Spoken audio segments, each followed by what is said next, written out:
The F1 Grand Prix weekend is set for a shake-up in 2021, with the introduction of a new sprint qualifying format at 3 Grand Prix.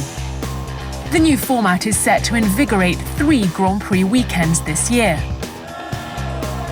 At the selected events, a 100-kilometre race on Saturday afternoon will determine the makeup of the starting grid for Sunday's Grand Prix.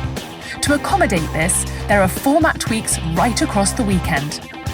As per all events in 2021, Friday begins with a 1-hour practice session. However, Practice 2 has been replaced with the 3-part qualifying session normally seen on a Saturday afternoon. This qualifying session is identical to our current format, but instead of setting the grid for Sunday's Grand Prix, it will set the grid for sprint qualifying. Saturday morning brings a return to practice, with a 1-hour session offering the teams their final chance to understand their machinery. From this point on, it's all racing. Sprint qualifying will start on Saturday afternoon and take place as a race over a 100-kilometre distance. Within this session, there will be no requirements for pit stops, but DRS will be in operation, just the same as a normal Grand Prix. When the checkered flag falls and every driver has crossed the line, we've got our order set for Sunday's race.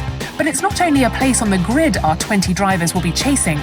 World Championship points are awarded for the top 3 finishers in sprint qualifying. 3 for first, 2 for second, and 1 for third, in both drivers' and teams' title races. On Sunday, it's lights out for the full Grand Prix as we know and love.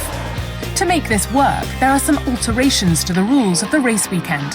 Parc Fermé, the window of time where teams can't make fundamental changes to their cars, will be extended from the start of Friday's qualifying session right through until the end of the race on Sunday. There are some exceptions to this, particularly in the areas of suspension and braking systems, to ensure sessions throughout the weekend are useful for teams and drivers, and also in the interests of safety. There are changes to the tyre allocation rules as well. During Friday's qualifying, only the soft tyre may be used by the teams. However, the choice of compound is entirely up to the teams for sprint qualifying in the Grand Prix. Teams must still use 2 different compounds in the race on Sunday. The introduction of this new sprint qualifying format is all in the name of enriching the experience of a full Grand Prix weekend for both fans at the circuit and those viewing right around the world, from the tension of Friday's flat-out qualifying session through to the checkered flag on a Sunday afternoon.